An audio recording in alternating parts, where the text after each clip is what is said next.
Bonjour à tous et à toutes, merci de nous avoir rejoints aussi nombreux sur place et en ligne. Je suis ravie d'être avec vous aujourd'hui pour animer cette bulle sous les couleurs de la French Fab. Donc moi, mon nom c'est Ambre Fischer, je suis responsable conseil BPI France. Dans les équipes de l'accompagnement, moi mon rôle c'est d'accompagner les dirigeants sur le terrain, les dirigeants de PME mais aussi les dirigeants de start-up industrielles. Le sujet qui nous anime aujourd'hui. Et BPI France a d'ailleurs développé un programme c'est le projet Néo Startup qui accompagne les startups industrielles sur le terrain. Et l'objectif en fait de ce programme, c'est vraiment d'accompagner les startups sur toute leur démarche d'industrialisation. Vous le savez d'ailleurs que les difficultés rencontrées sur le chemin pour les startups sont assez diverses. Ça peut être tout au début, dans la phase de prototypage, ça peut être au moment de l'installation de la première ligne de production, ou alors ça peut être carrément dans l'installation de l'usine, l'implantation, la construction de l'usine. Vous le savez aujourd'hui, Big, c'est le thème de la fierté. Donc quelle transition plus naturelle que de vous dire qu'on est très fiers d'accueillir aujourd'hui nos trois animateurs. Et je vais commencer par la start-up Plume Mobility. Donc on a Fabrice aujourd'hui et Clément qui sont avec nous. Ils ont développé finalement des trottinettes électriques, pardon. Trottinettes électriques. Tu raconteras tout ça. Donc c'est une solution de mobilité propre, fiable et responsable. Et on a deux intervenants qui accompagnent finalement les startups. Donc Soream avec Manuel Paris et on a le French POC aussi avec Jean-Baptiste et ils vous expliqueront ce qu'ils font pour accompagner les startups justement dans leur phase d'industrialisation.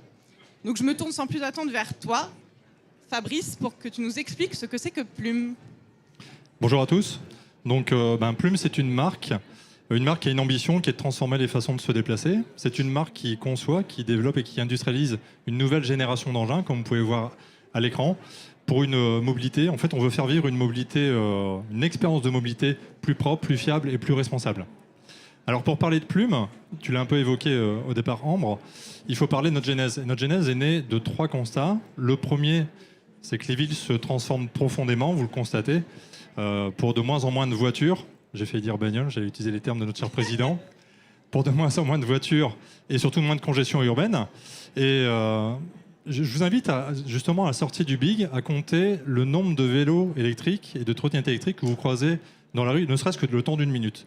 Nous, avec Clément, on s'amusait à le faire ce matin, on en a compté 38. Ça, c'est un indicateur de transformation des villes, c'est que vous faites le même exercice il y a 10 ans, il y a 15 ans, c'est pas du tout la même scène. Donc c'est intéressant de le faire. Deuxième constat, c'est que toutes les trottinettes se ressemblent. Aujourd'hui, vous les regardez, toutes se ressemblent. On est tous d'accord là-dessus.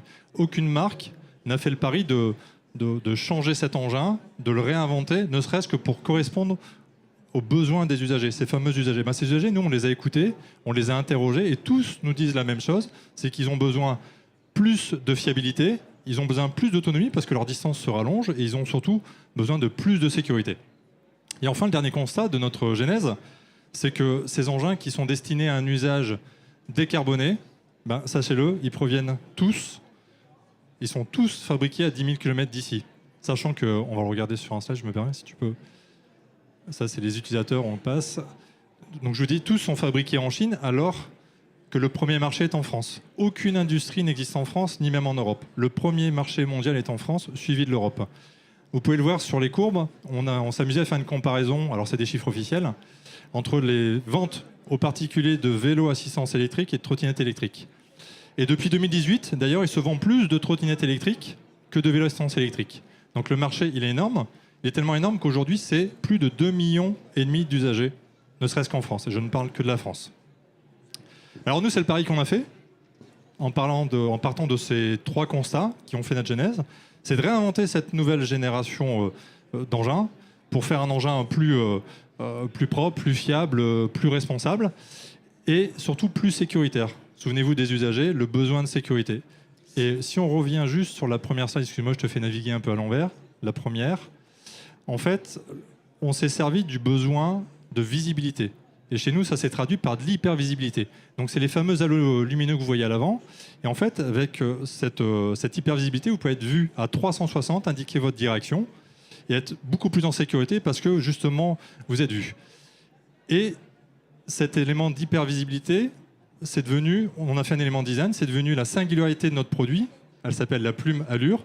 Et c'est devenu également l'identité de notre marque. Et on ne s'est pas arrêté là. Je reviens toujours sur le besoin des usagers. l'attente était aussi sur la fiabilité. Donc on a voulu faire un engin aussi qui soit robuste et surtout qui tient la promesse d'être 100% réparable. Alors aujourd'hui, Plume, et j'ai juste terminé là-dessus, c'est 82% de fait en France. Je ne parle pas juste d'assemblage, je parle bien de fait en France, ce qui nous vaut d'être Origine France garantie. C'est une industrie unique, on le voit juste après, avec un écosystème industriel propriétaire. Vous voyez l'ensemble de nos outillages qui sont mentionnés ici. Le plus gros moule d'injection fait 6,5 tonnes. C'est aussi du circuit court.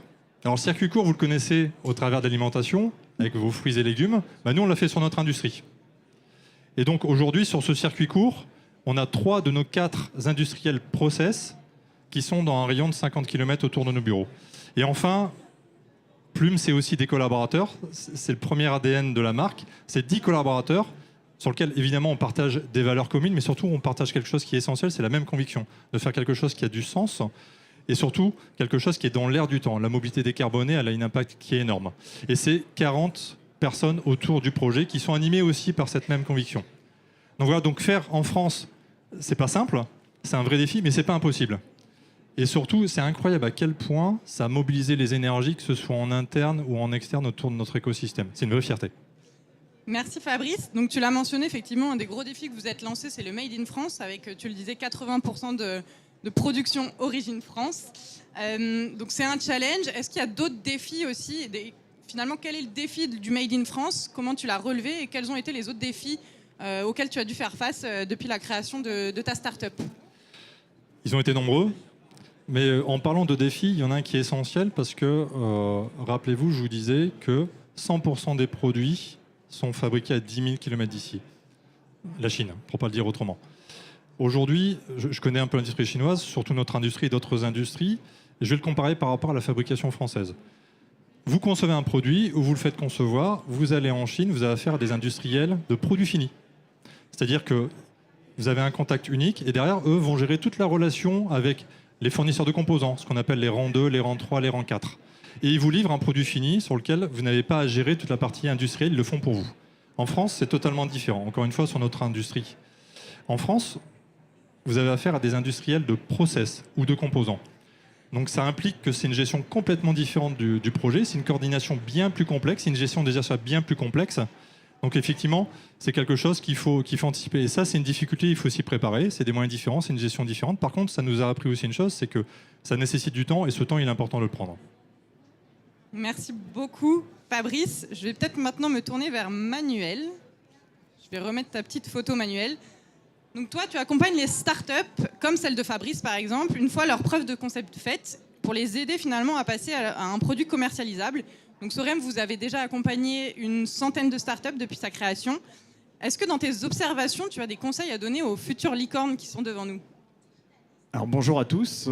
Effectivement, moi aujourd'hui, je suis plus là pour vous faire un retour d'expérience sur les clients qu'on a accompagnés. On voit des patterns entre les sociétés qui réussissent, celles qui réussissent moins. Aujourd'hui, j'ai 4 points. Alors il y en a bien d'autres, mais je vais me focaliser sur 4 points. Le premier point des sociétés qu'on voit réussir, c'est celles qui focalisent leur R&D.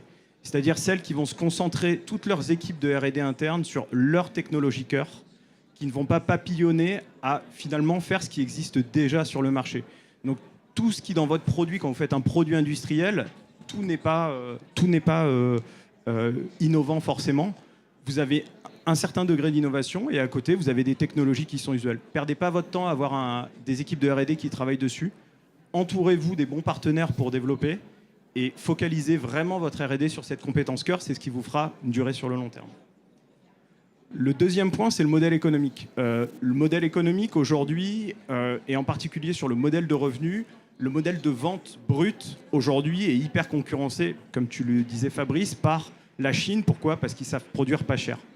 Ce modèle-là, aujourd'hui, on peut le concurrencer par d'autres modèles, en particulier tous ceux qui vont être liés à l'économie de la fonctionnalité. Donc vous allez vendre de l'usage plutôt que de vendre du matériel, un produit. Il y a un autre effet vertueux, c'est que aussi en termes de recyclage, en termes de rétrofit et en termes de fin de vie produit, vous aurez aussi la main sur les produits. Donc potentiellement, vous pourrez vous valoriser peut-être des parties du produit qui ne seront pas utilisées. Ça a des conséquences hyper importantes sur la partie conception. Donc avant de vous lancer dans une phase de conception de votre produit, je ne parle pas de la partie POC dont va parler Jean-Baptiste après moi. Là, c'est vraiment concevoir votre produit industriel, penser votre modèle de revenu. Si vous vous lancez dans un modèle de revenu, dans un modèle de location, pour justement avoir peut-être des revenus récurrents, etc., ça va avoir des impacts sur la conception, ça va avoir des impacts sur la réparabilité de votre produit, ça va avoir des impacts sur comment vous surveillez l'usage, etc. Donc ça, c'est hyper important de ne pas se lancer tête baissée dans la conception de votre produit industriel. Le troisième point semble un peu évident, mais il n'est pas fait systématiquement, c'est intégrer le normatif et le réglementaire dès le début. Ça a des impacts qui sont monstrueux. Il y a beaucoup de nos clients qui sont venus nous voir avec un produit qui pensait être complètement fini, sauf que dès qu'on met les normes en face, ça tombe. On sait qu'on est en Europe, on est très normé. Les règlements, c'est quelque chose qui est important. On travaille aussi pas mal dans le médical, donc voilà, c'est des choses qu'il faut avoir. Et parfois, on est amené à reconcevoir le produit de A à Z parce que fondamentalement, il ne peut pas respecter le règlement. Donc pensez à ça aussi en amont. Et le quatrième point, je vais parler aussi du côté environnemental. Vous avez tous entendu que de plus en plus, l'impact environnemental des produits va être screené. Là, il y a eu des mesures du gouvernement sur la voiture électrique, le bilan carbone des voitures électriques. Les aides seront allouées en fonction des bilans carbone. On va y arriver. Sur tous les nouveaux produits qui vont arriver, il y aura, alors que ce soit des bilans carbone, la consommation de ressources, etc. Mais vous ne pouvez plus passer à côté aujourd'hui. Donc quand vous vous lancez dans votre produit, pensez bilan énergétique de votre produit. Pas forcément l'optimiser dans un premier temps, mais au moins en être conscient et connaître les pistes d'amélioration dessus. Ça, ce sera fondamental et dans quelques années, on ne pourra plus mettre un produit sur le marché si on ne sait pas un minimum quel est son impact environnemental. Et donc là, effectivement, la Chine aura peut-être quelques temps de retard sur nous et on pourra continuer à faire français. Merci Manuel. J'imagine que tu as vu des beaux succès, mais tu as aussi vu certains échecs dans ton trajet sur l'accompagnement des startups. Est-ce que tu peux nous partager les principaux écueils que les startups doivent éviter pour réussir leur phase d'industrialisation? Oui, pas de problème. Le premier, je dirais, c'est les startups s'intéressent trop à leur modèle de revenu. C'est-à-dire que vous savez tous très bien comment vous allez gagner de l'argent, mais par contre, souvent, on met un peu de côté l'aspect coût. C'est-à-dire, vous savez à combien vous allez le vendre, le produit, vous savez combien vous voulez en vendre, et finalement, c'est un peu ce qui va vous orienter. Aujourd'hui, nous, ce qu'on voit dans les startups qui sont obligées de fermer, c'est qu'elles n'ont pas su maîtriser leurs coûts. C'est pas que les coûts étaient trop importants, mais ils n'ont pas été appréhendés en amont. Et il y a deux postes majeurs aujourd'hui, le côté SAV. Je pense que Fabrice, tu pourras en toucher deux mots, mais vous mettez un produit sur le marché, il y a du SAV. Votre produit a beau être le meilleur du monde, il y a toujours des clients qui vous demanderont pourquoi ça ne marche pas, pourquoi c'est cassé, etc. Si vous ne leur répondez pas, c'est de l'insatisfaction client et ça ne marchera pas. Si votre produit marche pas, ou il y a des défauts dessus, vos clients sont prêts à l'accepter. Mais par contre, il faut que vous soyez rapide pour leur répondre, il faut que vous envoyiez les pièces, il faut que vous soyez proactif. Donc ça, vraiment, le côté SAV, pensez-y, mettez une ligne dans vos PP SAV, ça rassurera tout le monde, vos investisseurs aussi a priori, et ça vous permettra d'éviter des écueils, de dire bah voilà, on n'a plus de trésorerie parce que le SAV c'est de la trésorerie qui part tout de suite. La notion d'écosystème, tu en as aussi parlé un petit peu Fabrice. Aujourd'hui, il faut imaginer que vous êtes une start-up, vous allez avoir plein de fournisseurs autour de vous. Pour être assez transparent, vous êtes une petite structure qui est risquée, qui a un chiffre d'affaires qui est souvent pas énorme pour le fournisseur avec qui vous travaillez. La question que vous devez vous poser, c'est pourquoi il va travailler avec moi. J'ai une personne Sophie Cahen, pour pas la nommer, de Ganymede Robotics, qui me disait toujours je dois vendre mon produit à mes clients, je dois vendre le projet à mes investisseurs, mais je dois aussi le vendre à mes fournisseurs. Parce que pour avoir les meilleurs fournisseurs autour de la table et que vous puissiez faire votre produit, il vous faut les meilleurs fournisseurs. Donc il faut que vous partagiez votre projet avec eux, il faut que vous partagiez les enjeux, il faut que les enjeux soient alignés, et il faut que finalement, quand vous allez avoir un problème, parce que je pense Fabrice, tu me contrediras pas, il y a quelques problèmes quand on commence la phase d'industrialisation. Si c'est des partenaires qui maîtrisent vos enjeux et qui sont là pour vous aider, ce sera beaucoup plus simple que de travailler juste avec ce mot que Johnny, le sous-traitant, qui finalement n'aura pas vraiment tendance à vous aider. Donc voilà, partagez vos enjeux, échangez énormément avec vos fournisseurs, c'est que positif. Et le dernier point, je vais essayer de faire vite, parce que je crois que je parle beaucoup, mais ça j'avais prévenu. C'est garder en tête que votre premier produit, c'est rarement celui qui va faire la réussite financière de votre entreprise. Le premier produit, vous avez beau faire toutes les études de marché que vous voulez, etc. Il faut aller sur le marché avec un premier produit et il faut garder en tête que c'est plutôt le deuxième ou le troisième produit qui, lui, vous fera exploser. Ce qu'on voit trop souvent, c'est on fait vite le premier produit, on regarde ce qui ne marche pas et on saute sur le deuxième. Sauf que ça ne rassure pas les investisseurs parce que vous ne montrez pas votre capacité à le vendre. Ça ne rassure pas vos fournisseurs parce que souvent, le fait de ne pas l'avoir bien vendu, ça vous met en difficulté et vous ne les payez pas. Et ça rassure peu vos clients parce que finalement, votre marque n'apparaît pas sur le marché. Donc, c'est assez ambivalent comme chose, mais allez au bout du premier produit, rendez-le mature. Vous savez que ce n'est pas lui qui va faire la réussite financière. Préparez bien le deuxième, mais surtout, ne le négligez pas. Merci beaucoup Manuel. J'aimerais bien entendre Fabrice du coup sur les conseils que nous a donné Manuel, notamment sur la partie SAV et réparabilité. Est-ce que vous, c'est quelque chose que vous avez inclus dans votre produit et dès le début? Et si tu peux partager tes conseils. Oui, je vous ai évoqué tout à l'heure le fait que nous, notre promesse, c'est d'être 100% réparable, parce qu'on voulait un produit durable. Alors, l'éco-responsabilité, pour moi, j'exprime de cette manière-là, c'est de faire un produit qui ait évidemment une première vie, mais qui puisse avoir une deuxième vie, une troisième vie. Et l'enjeu là-dessus, c'est la réparabilité. Alors, faire un produit réparable, c'est pas juste dire, voilà, j'ai mon produit, j'ai X composants, je les mets en pièces détachées et je mets à disposition des pièces détachées. Non, c'est pas du tout ça. Faire un produit réparable, c'est déjà le concevoir pour qu'il soit réparable. Et chez Plume, moi, l'un de mes premiers recrutements, c'était un responsable réparabilité. Et son job, excusez-moi de mes termes, c'était de faire chier les ingénieurs pour influencer sur la conception. Pourquoi? Parce que penser réparabilité, c'est penser temps de réparabilité, c'est penser coût, c'est penser facilité. Et un ingénieur qui est bien formé, il va penser le produit pour qu'il soit robuste, pour correspondre à un usage. Il va penser le produit pour qu'il soit industrialisable, c'est-à-dire répétable sur la chaîne de fabrication.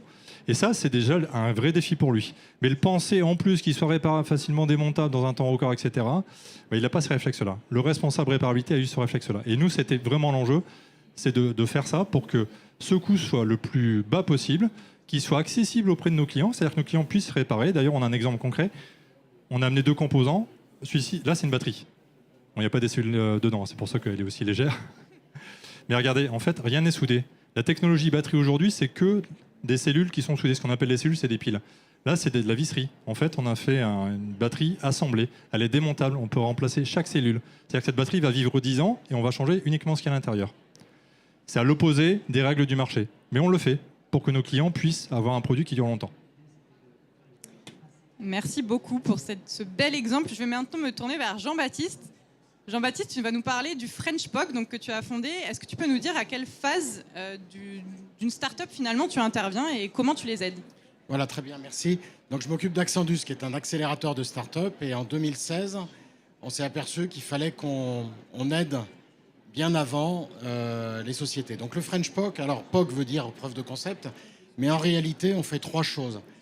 La preuve d'usage, la preuve de désirabilité du marché. Donc la preuve d'usage, c'est la preuve d'expérience. Désirabilité du marché, c'est de vérifier qu'on a un client pilote ou qu'on a un marché pilote.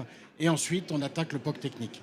Pourquoi on fait ça? Parce que les personnes qui viennent voir le French POC, c'est généralement des gens qui ont de très bonnes idées, pas beaucoup de moyens. Et donc le rôle du French POC, c'est de dérisquer les projets. La moitié des projets, on les arrête parce que quand on fait ces trois sujets-là, on s'aperçoit qu'il y en a un qui ne marche pas. Donc ça permet quand même de se mettre à investir en prototype une fois qu'on a validé ces 3 points-là. Donc, je répète, avant de faire le POC technique qui engage quelques milliers d'euros pour faire un prototype, on fait une preuve de marché et une preuve d'usage et d'expérience. Alors comment on fait ça? Donc on a toute une méthodologie. L'idée, c'est d'aller voir un client avec un produit désirable. C'est vraiment une preuve de désirabilité. Et ce client dit, ah bah oui, moi c'est exactement ça et cette fonction-là que je veux. Et là, on commence à mettre de l'argent sur le produit. Cette French POC a déjà accompagné une trentaine de startups et de sociétés d'ailleurs, il n'y a pas que les startups. Voilà. Et puis derrière, Accendus s'occupe de la partie conception et industrialisation. Alors le témoignage, c'est que 50% des projets sont arrêtés à ce niveau-là, mais on gagne aussi, enfin tous les porteurs de projets gagnent du temps et de l'argent de ne pas investir si ça ne vaut pas le coup parce que, vous connaissez le business model Canva, c'est je fais quoi par rapport à quel concurrent et quel prix. Si je ne réponds pas à ces questions fondamentales, il ne faut pas mettre d'argent. Il faut connaître ses concurrents et savoir comment on se positionne par rapport aux concurrents. Merci beaucoup, Voilà. C'était très clair. Est-ce que dans la salle, il y aurait des questions. J'en ai plein d'autres, mais j'aimerais quand même vous donner la parole. Oui.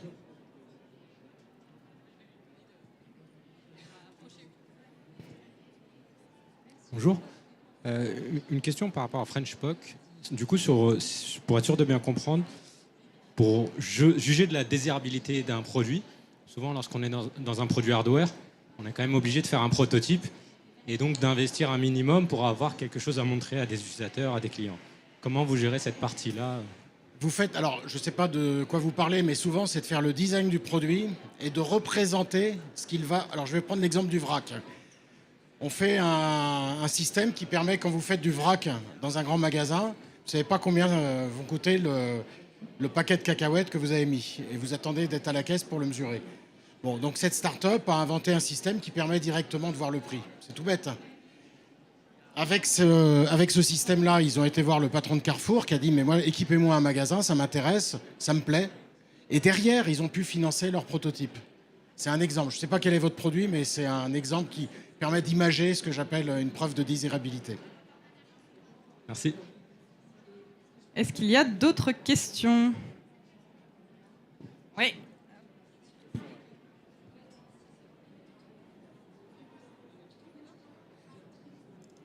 Alors bonjour, s'il vous plaît, j'aimerais m'adresser au CEO de La Plume. Oui.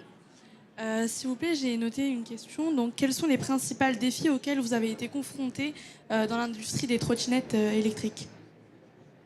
Oui, on en a cité un, mais le premier, il est assez rigolo parce que ça va tous vous parler. En fait, on a fait le lancement projet, ce qu'on appelle le kick-off, en février 2020. Vous imaginez la suite, un mois après, on était tous confinés. Donc, le démarrage un peu compliqué.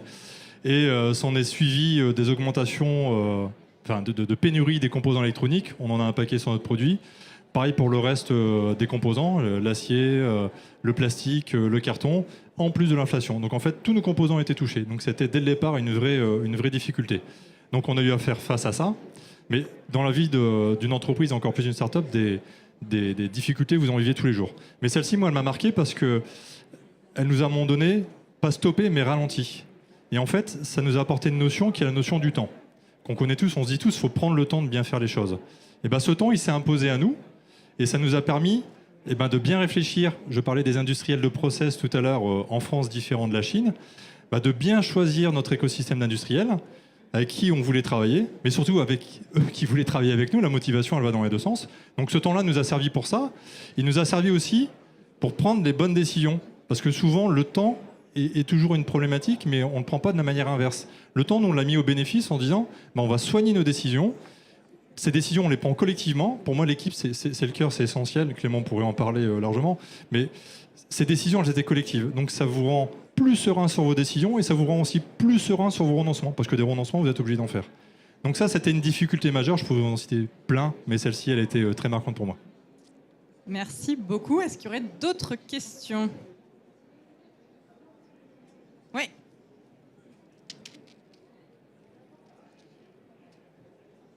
Bonjour. Ma question porte sur les filières de recrutement d'ingénieurs hardware en France. Quand on est une start-up, qu'on n'a pas beaucoup de moyens, on ne peut pas forcément aller chercher des ingénieurs qui vont coûter cher ou un bureau d'études. De l'autre côté, on peut aller chercher des ingénieurs qui n'ont pas beaucoup d'expérience. Est-ce que vous avez l'un ou l'autre une martingale ou des conseils sur comment trouver des très bons ingénieurs qui savent déminer les problèmes ou nous éviter des mauvais chemins ? Moi, je vais juste dire un mot, avant que messieurs interviennent, parce que les spécialistes sont plutôt là. Moi, mon mot, c'est la complémentarité. Et je m'arrête là.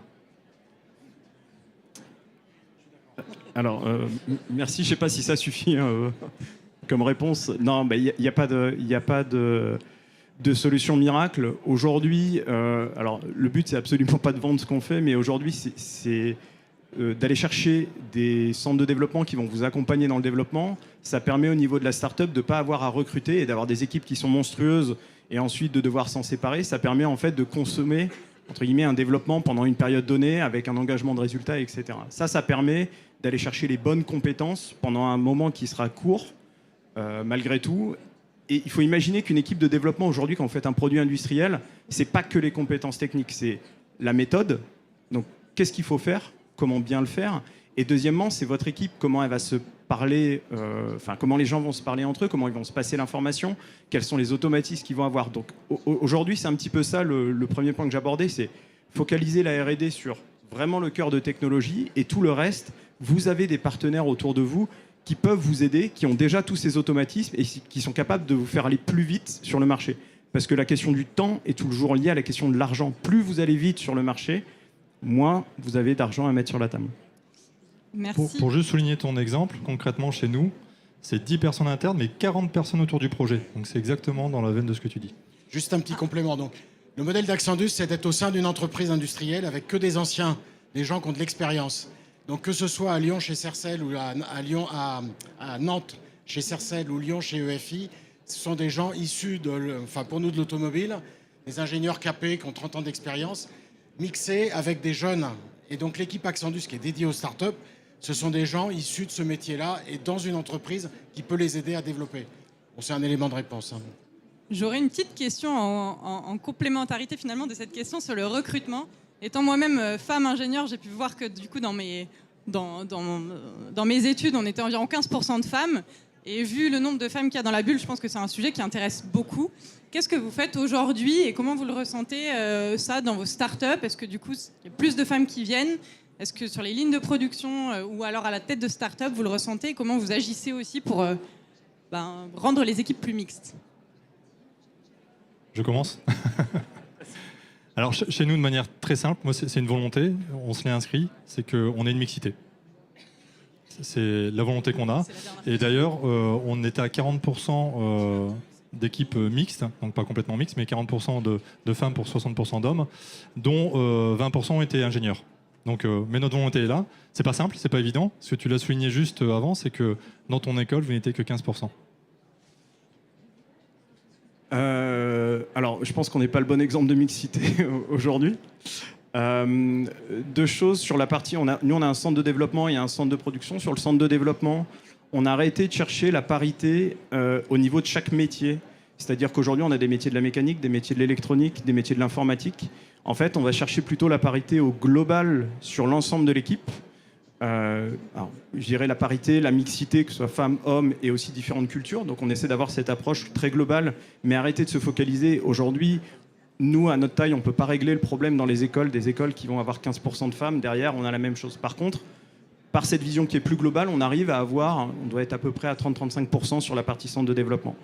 Sur la partie centre de production, ça c'est quelque chose qui me tenait à cœur. Donc on a monté un centre de production pour produire finalement les produits qu'on développait. C'était un engagement aussi de notre part envers nos clients. Là, du coup, on a plutôt des techniciens donc, qui vont intervenir. Et ça a été la ligne directrice, c'est d'avoir la parité. Donc aujourd'hui, on a la parité sur nos équipes d'intégration. Donc autant d'hommes que de femmes. Et sur les équipes techniques, là, je parle.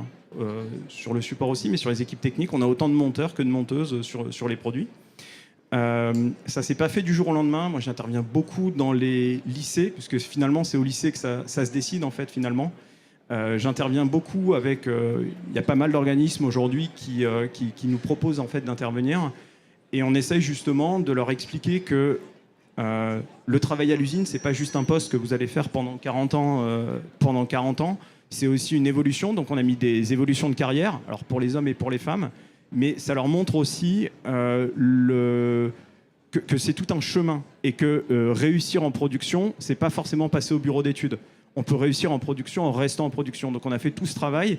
Aujourd'hui, on arrive à attirer. On attire beaucoup de femmes aujourd'hui dans ce métier-là. Alors on est dans l'intégration mécatronique, qui est peut-être plus simple que des métiers plus physiques comme tout ce qui va être usinage, etc. Où là, c'est beaucoup plus compliqué. Mais voilà, on peut commencer à influencer tout notre écosystème autour. Sur la partie montage, on est quand même sur des environnements plus locaux que sur la partie ingénieur, sur lequel on est un peu plus sur le plan national. Voilà, on peut commencer par ça et ça met un pied à l'étrier. On espère que ça fera des petits par la suite. Merci, je crois qu'on a une question d'internaute. Oui, tout à fait. J'ai une question d'Emmanuel, messieurs, pour vous. Elle souhaitait savoir si vous aviez des bons conseils sur la normalisation pour identifier ce qui s'applique à leurs produits, un meuble ou un lot. Technique comme question. Vous avez 10 secondes. Il n'est pas l'heure là de finir. Donc la question est assez vague. sur la normalisation, je pense que c'est l'approche normative, la question. Comment savoir les normes qui s'appliquent à notre produit? Ok. Bon, on s'arrête là. Alors, il n'y a pas de méthode, encore une fois, magique pour ça. Nous, on a mis un outil en place chez nous qui va nous permettre automatiquement de voir vis-à-vis des règlements européens où aller chercher. Donc ça, c'est quelque chose que nous, on a en interne qui nous permet d'aller plus vite dessus. Après, sans cet outil, il faut tout éplucher. Je sais qu'il y a des organismes qui aident. Alors, j'ai pas les noms là en tête, mais je sais qu'il y a des organismes qui peuvent vous aider justement à trouver ça, à trouver les normes qui sont applicables. Mais J'en ai une. Dans chaque activité de commerce ou de production, il y a toujours une fédération. Et les fédérations sont très au fait de ça. Donc, se renseigner auprès de sa fédération, de sa filière. Merci beaucoup à tous d'avoir suivi cette bulle. Vous pouvez aller vous rafraîchir à l'extérieur. Et les intervenants seront là si vous voulez venir discuter. Ils sont à votre écoute. Merci.